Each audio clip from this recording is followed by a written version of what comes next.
எல்லாம் வல்ல இறைவனின் பேரால் ஆரம்பிக்கின்றேன். அன்பானவர்களே, உங்கள் அனைவர் மீதும் சாந்தியும் சமாதானமும் உண்டாவதாக.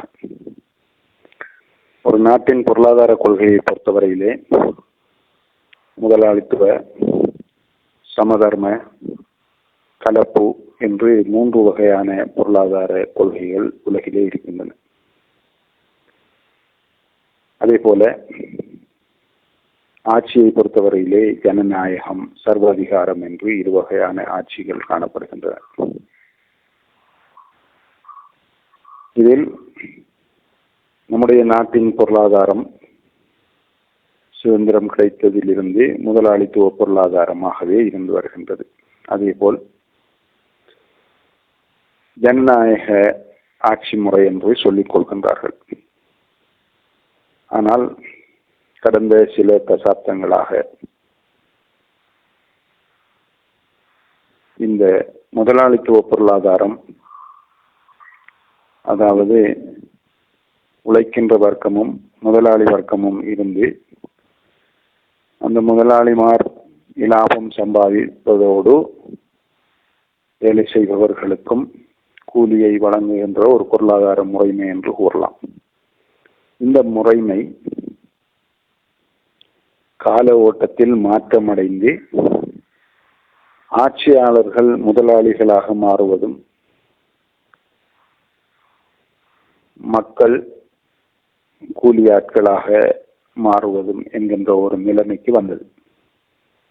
அதேபோல் ஜனநாயக நாடு என்று இருந்தது மெல்ல மெல்ல சர்வாதிகார நாடாக மாறிவிட்டது.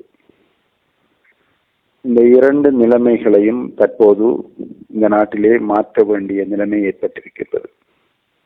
1956ஆம் ஆண்டு சோவியத் யூனியனில் ஸ்டாலின் என்பவர் நாடாளுமன்ற உறுப்பினராக இருந்த போது ஒரு கோழியை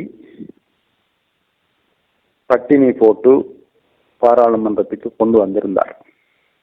அந்த கோழியின் இறகுகள் அனைத்தையும் பாராளுமன்ற சபா மண்டபத்தில் வைத்து புடுங்கி வீசிவிட்டு அந்த கோழியை சற்று தூரத்திற்கு அப்பால் எறிந்து தன்னுடைய காட்சட்டை பையிலிருந்து கோதுமை நெற்களை எடுத்து அந்த கோழிக்கு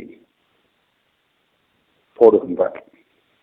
அப்படியே ஒரு 5 அடிக்கு அப்பால் இருந்த அந்த கோழிக்கு தன்னுடைய கால் பாதணி வரைக்கும் நெல்லை போட்டு அந்த கோழி தன்னுடைய முடி அனைத்தும் புடுங்கப்பட்டு விட்டது என்பதை கூட யோசிக்காமல் அந்த நெல்லை, பசியை போக்குவதற்காக அந்த நெல்லை சாப்பிட்டு கொண்டு வந்து இவரது பாதணியில் இருந்த நெல்லை கூட அது கொத்தி சாப்பிட்டது.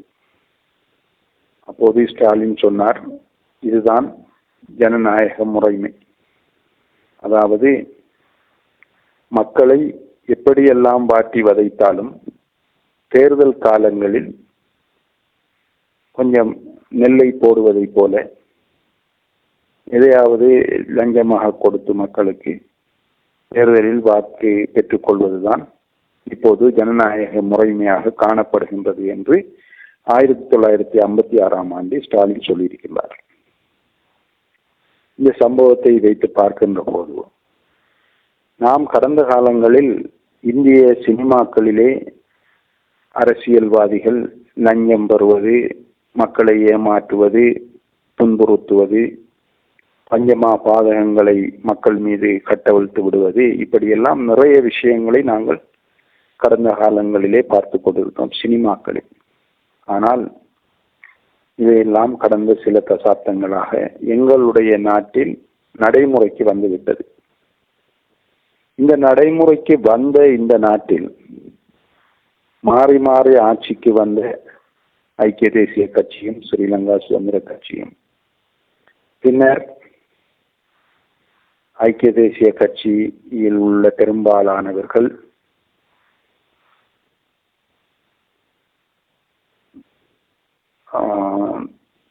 ஐக்கிய மக்கள் சக்தி என்ற ஒரு கட்சியை உருவாக்கி இருக்கின்றார்கள். அதே போல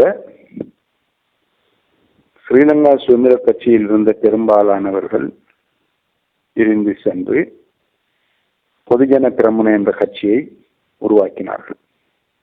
இந்த இரண்டு கட்சிகளும், அதாவது ஐக்கிய தேசிய கட்சி, ஸ்ரீலங்கா சுதந்திர கட்சி என்று இருந்தது, இப்போது மாற்றமடைந்து பொதுஜன பிரமுன,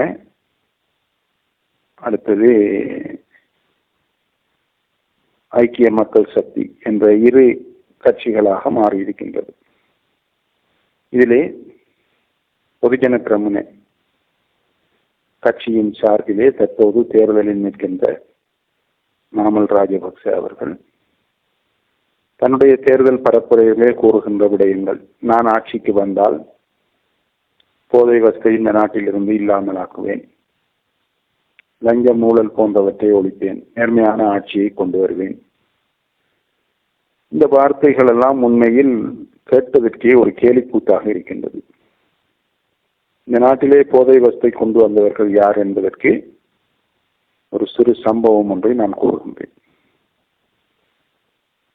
ஹிருணிகா பிரேமச்சந்திர அவர்களுடைய தந்தையார் பாரத லட்சுமண் பிரேமச்சந்திர பட்டப்பகலில் நடுவீதியில் வைத்து சுட்டுக் கொல்லப்பட்டார்.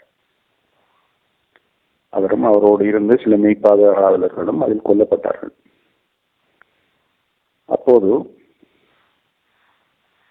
பெரும் பிரச்சனையாக இருந்தது இந்த மஹிந்த ராஜபக்சவுக்கு இந்த ஹிருணிகாவை சமாளிப்பதென்றது.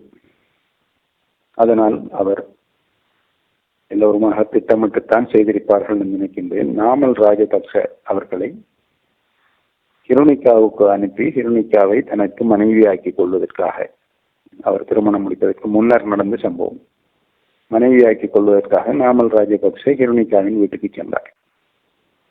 அப்போது வீட்டுக்கு வந்தவரை வாருங்கள் அமருங்கள் என்று சொல்லி அமர்த்திய போது அவர் வந்த விஷயத்தை கூறியிருக்கின்றார். அப்போது ஹிருணிகாவின் தாயார் கொழும்பில் போதை வஸ்து விற்பவர்கள் யார், போதை வஸ்தை பரப்புவர்கள் யார் என்று கேட்டிருக்கின்றார் ஒரு கேள்வி. அதற்கு நாமல் ராஜபக்சே எனக்கு அது தெரியாது என்று சொல்லியிருக்கின்றார். அப்போது ஆத்திரமடைந்த ஹிருணிகா அவரை திட்டி தீர்த்து